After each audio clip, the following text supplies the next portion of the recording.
अस्सलामुअलैकुम TV news सां गॾु आहियां फ़ौज़िया एजाज़। सभ खां पहिरियां नज़र विझंदासीं हिन वक़्त जी हेडलाइन।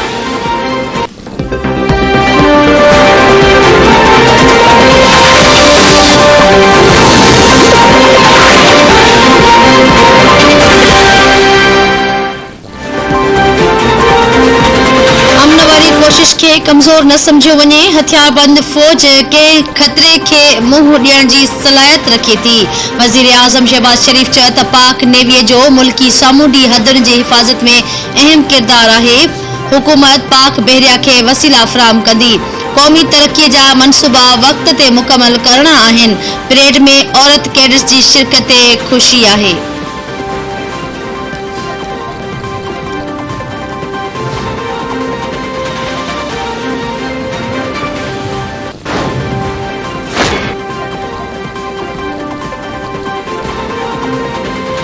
कराची में नेवल अकेडमी जे पासिंग आउट परेड। वज़ीर आज़म शहबाज शरीफ़ ख़ास मेहमान तौर शरीक। सामूंडी फ़ौज जो सरबराह वॾो वज़ीर सैयद नाज़री शाह ऐं ॿिया बि शरीक। एडमिरल मोहम्मद अमजद ख़ान नियाज़ी ख़ास मेहमाननि जी आजियां कई। वज़ीर आज़म शहबाज शरीफ़ गार्ड ऑफ ऑनर जो मुआइनो बि कयो। पासिंग आउट थींदड़ कैडेट्स में 24 पाकिस्तानी ऐं 19 दोस्त मुल्कनि जा कैडेट्स शामिल आहिनि।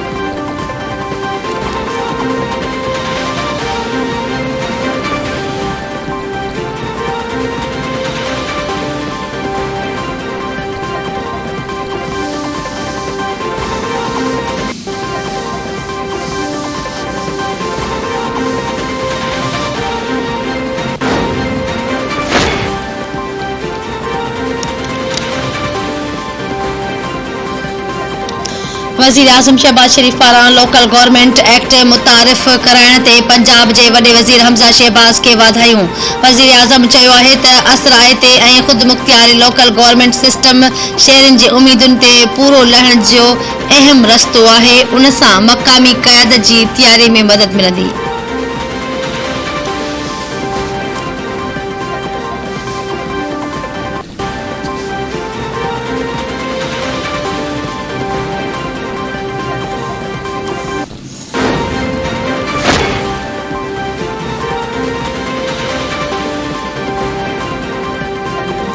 सिंध में पहिरें मरहले में 14 ज़िलनि अंदरि मकानी चूंडूं सुभाणे थींदियूं। तयारियूं क़तई मरहले में दाख़िल। सखर, लाड़कानो, शिकारपुर, जैकमाबाद, कोटकी, कंदकोट, कशमोर, कंबर, शहदादकोट, खैरपुर, नवाबशाह ऐं ॿियनि ज़िलनि में सुभाणे उम्मीदवारनि में मुक़ाबलो थींदो। सिक्योरिटी प्लान बि जोड़ियो वियो।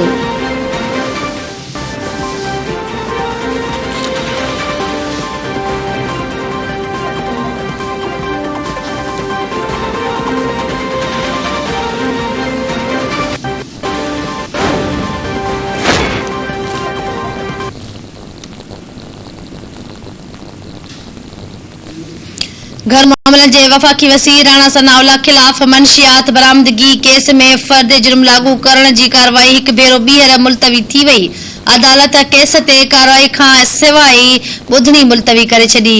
लाहौर में मंशियात जे अंत वारी अदालत राणा सनाउल्लाह ख़िलाफ़ मंशियात बरामदगी केस जी ॿुधणी कई।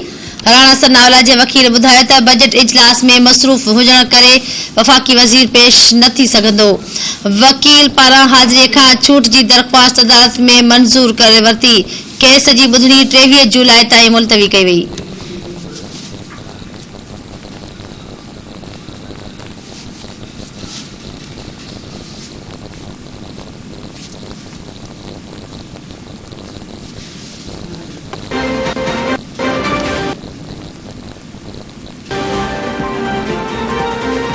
पंजाब असेंबली जी बजट इजलास में अॻूणनि वॾनि वज़ीरनि ऐं वज़ीर खे ॾिनल रियायतूं ख़तम करण जो बिल मंज़ूर करे वरितो। पंजाब असेंबली जे डिप्टी स्पीकर सरदार दोस्त मोहम्मद मज़ारी जी सदारत में थियल इजलास में पंजाब जे सप्लीमेंट्री बजट 2021 ऐं 22 जी मंज़ूरी ॾिनी वई। ऐवान में बोज़दार दौर में मंज़ूर कयल अॻूणनि वॾनि वज़ीरनि ऐं अॻूणनि वज़ीरनि जे वाधू रियायतूं ख़तम कंदे पंजाब मिनिस्टर्स तरमीमी बिल 2022 ज़रई वॾे वज़ीर ऐं वज़ीरनि जूं 2019 वारियूं रियायतूं बहाल कयूं वयूं। इस्तेहकाक बिल 2022 ज़रिए सरकारी मुलाज़िमनि ख़िलाफ़ सख़्त सज़ाऊं ॾियण जो कानून बि ख़तम कयो वियो।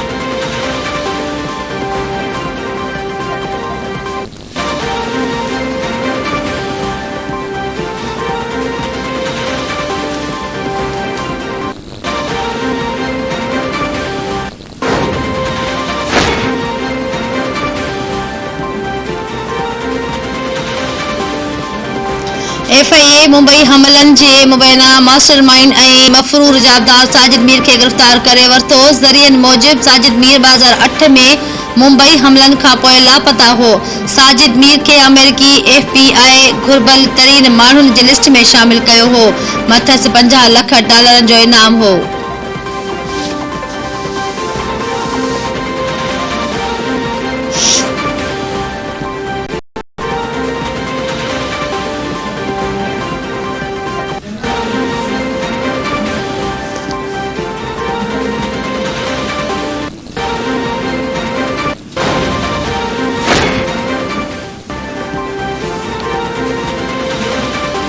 आज़ाद कश्मीर जे ईंदड़ माली साल जी बजट अॼु पेश कई पई वञे। सरकारी मुलाज़िमनि जी पघारूं ऐं पेंशन 15% वाध कई वेंदी। तरक़ियाती कम लाइ 28 अरब रुपया रखण जी तजवीज़ ॾिनी वई आहे।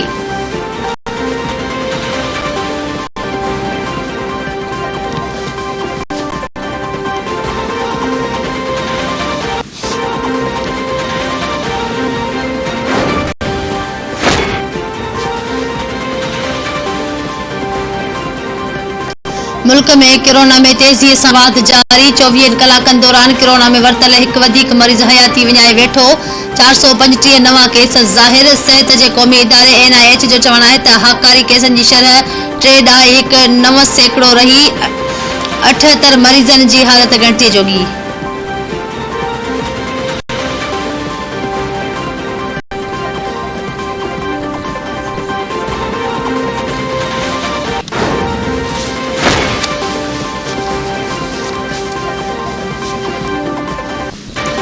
घोसपुर वेझो जागीराणी बिरादरी जे 2 धुरनि में हलंदड़ तकरार तां धनार क़तल। ॻोठ सूमर खान जागीराणी में हथियारबंदनि जी फायरिंग में ख़ालिद जागीराणी मारिजी वियो।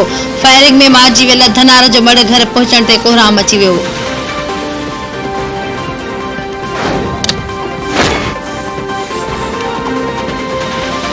करमपुर भरिसां 2 धुरनि में झेड़ो। 10 ॼणा रतो रत थी विया। ॻोठ जे मच्छी बिंडू में ओगाही बिरादरी जे 2 धुरनि में झेड़ो थी पियो। 2 धुरनि जा 10 ॼणा ज़ख़्मी थी पिया। ज़ख़्मियुनि खे इस्पताल मुंतक़िल कयो वियो।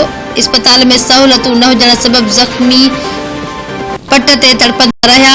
2 ज़ख़्मियुनि अहसान ऐं अहमद अली जी हालत ॻणितीअ जोॻी आहे।